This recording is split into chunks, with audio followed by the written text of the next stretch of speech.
الحمد لله رب العالمين والصلاة والسلام على رسول الكريم أما بعد فأعوذ بالله من الشيطان الرجيم بسم الله الرحمن الرحيم بالمؤمنين رؤوف رحيم صدق اللہ العظیم۔ واجب الاحترام سامعین السلام علیکم ورحمۃ اللہ وبرکاتہ۔ آیت کریمہ جو تلاوت کرنے کی سعادت حاصل ہوئی ہے اس کا ترجمہ یوں ہے، اللہ کریم فرماتا ہے مصطفیٰ کریم علیہ الصلوۃ والسلام کے بارے میں، بالمؤمنین رؤوف الرحیم،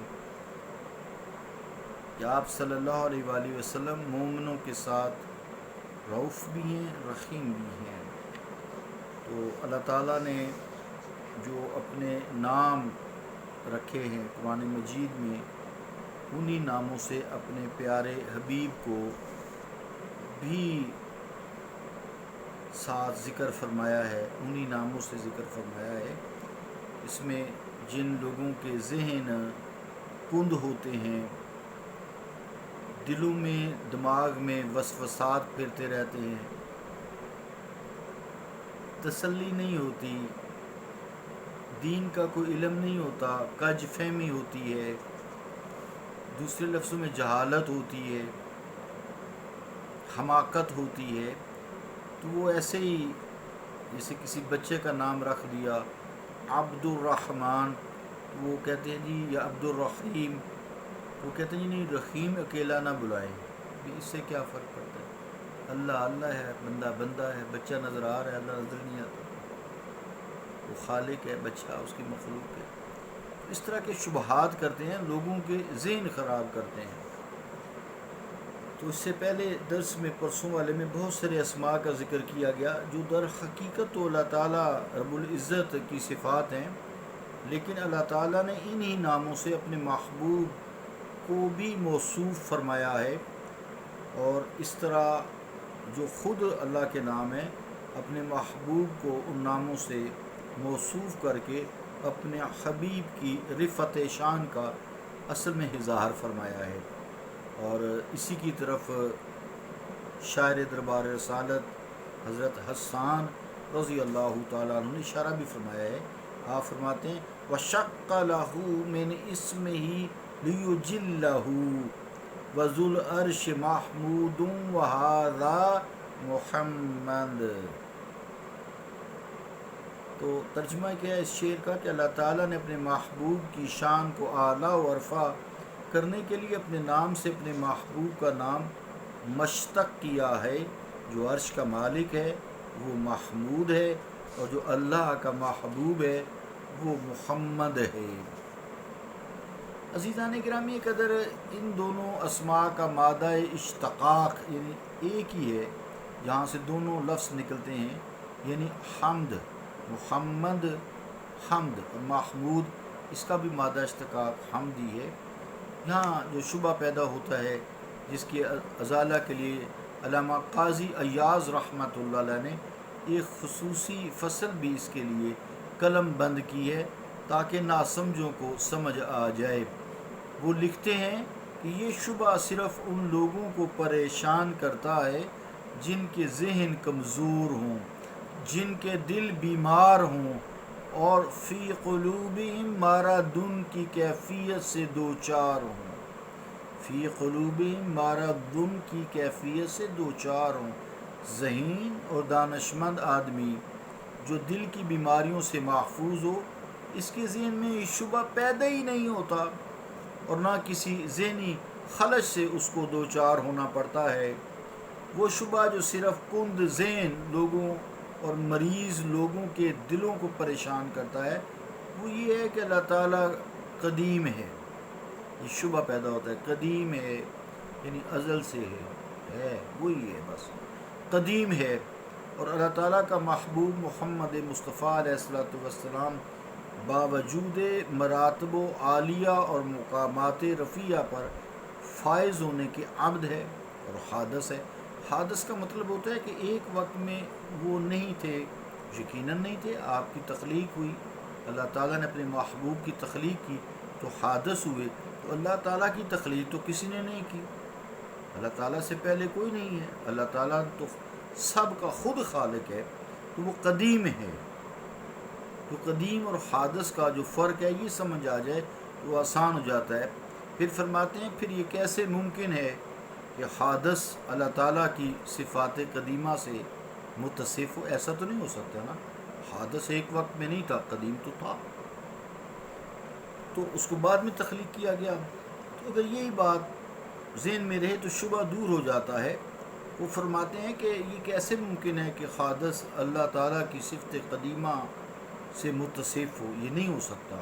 اگر یہ ایسا ہو تو پھر یہ شرک نہیں ہوگا تو اور کیا ہوگا؟ ایسی باتوں سے انسان کو ذہن بچانا چاہیے، حادث اور قدیم کا فرق ذہن میں رکھنا چاہیے، خالق اور مخلوق کا فرق ذہن میں رکھنا چاہیے۔ ایسے ہی خواہ مخواہ لوگوں پہ شرک کے فتوے داغ دینا کوئی اچھی بات نہیں ہے، اچھے علم کی بات نہیں ہے۔ اس شبہ کو دور کرنے کے لیے حضرت قاضی ایاز نے بڑی مختصر اور ایمان افروز بحث بھی کی ہے، اس کا خلاصہ آپ سماعت فرمائیں۔ فرماتے ہیں وَهُوَ أَن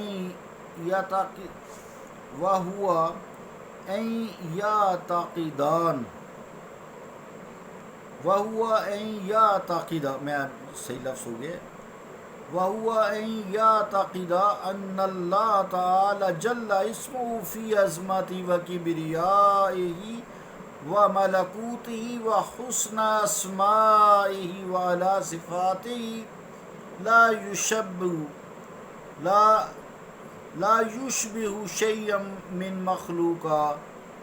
مخلوقاته ولا يشبه به۔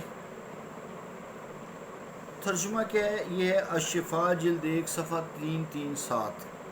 فرماتے ہیں اس کا ترجمہ ہے مومن کا عقیدہ ہے کہ اللہ تعالیٰ جل اسمہ اپنی شان عظمت میں، اپنی کبریائی میں، اپنی سلطانی میں اور اپنے اسماء حسنہ میں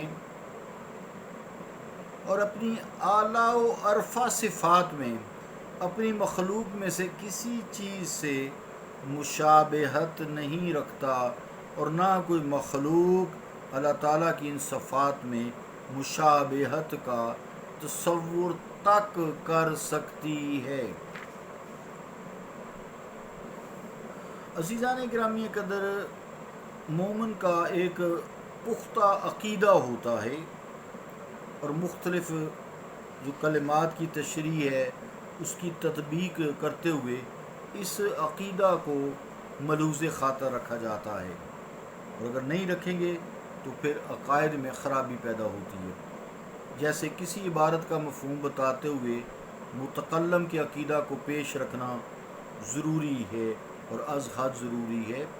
علماء معانی و بلاغت نے اس حقیقت کو واضح کرنے کے لیے، اس کی وضاحت کرنے کے لیے ایک مثال بھی بیان کی ہے، تو وہ آپ سماعت فرمائیں۔ وہ فرماتے ہیں اس جملہ میں انبت الربیع النباتات، یعنی کھیتی کو موسم بہار نے اگایا ہے۔ تو وہ کہتے ہیں کہ ہم دیکھیں گے اس میں کہ اس کے متکلم کا عقیدہ کیا ہے، یعنی جس نے یہ بات کی ہے متکلم نے، اس کا عقیدہ کیا ہے۔ اگر وہ مومن ہے تو یہ جملہ حقیقی معنی پر محمول نہ ہوگا، یعنی اگر مسلمان ہے بلکہ اس کو مجاز پر محمول کیا جائے گا کہ یہ مجاز ہے، یعنی کیونکہ اللہ تعالیٰ پر وہ ایمان رکھتا ہے اور جملہ کائنات کا جو اس کی ذات کے فاعل حقیقی سمجھتا ہے کہ اللہ خالق ہے، باقی ساری مخلوق ہے، وحدہ لا شریک ہے، اس لیے جملہ کو مجاز سمجھا جائے گا، اور جو نبات ہیں ان کی فعل کی نسبت ربی کی طرف حقیقی نہیں مجازی ہوگی، کیونکہ بہار کا وہ موسم ہوتا ہے جس میں خزاں کے بعد کھیتوں میں سر سبزی اور شادابی آ جاتی ہے، اس لیے کبھی کسی فعل کی نسبت اس کے زمانے کی طرف کر دی جاتی ہے، جسے موسم بہار کی طرف کر دی گئی ہے، اور وہ نسبت مجازی ہوا کرتی ہے۔ اب وہ دوسرے رخ یہ ہے کہ اگر جو متکلم ہے یعنی بات کرنے والا ہے وہ اگر کافر ہے تو یہ جملہ مجاز نہیں بلکہ حقیقت ہوگا، کیونکہ کافر کا عقیدہ اللہ تعالیٰ پر توحید پر ایمان نہیں ہوتا، اس کے نزدیک موسم بہار جو ہے بذات خود نباتات کو شاداب و سرسبز کرتا ہے، تو اس طرح اس کو وہ حقیقی سمجھتا ہے، اس لیے کافر بھی ہے۔ اس مثال سے اصل میں بتانا یہ مقصود ہے کہ متکلم کے کلام کا مفہوم اور مصداق متعین کرنے والے کے لیے اس کے عقیدے کو ملحوظ خاطر رکھنا ارزہ ضروری ہے۔ یہ بات پایا ثبوت کو پہنچ گئی کہ مومن اللہ تعالیٰ کی ذات و صفات میں کسی مخلوق کو اس کا ہم پلہ اور مشابہ قرار نہیں دے سکتا، اسی طرح کوئی مخلوق کسی جہد سے بھی اپنے خالق کی ذات و صفات میں اس کی مشابہ نہیں ہو سکتی۔ یہی ایک مومن اور مسلمان کا عقیدہ ہے۔ صلی اللہ تعالیٰ علی رسول خیر خلقہ محمد وعلی آلہ و اصحابہ اجمعین برحمتک یا ارحم الراحمین۔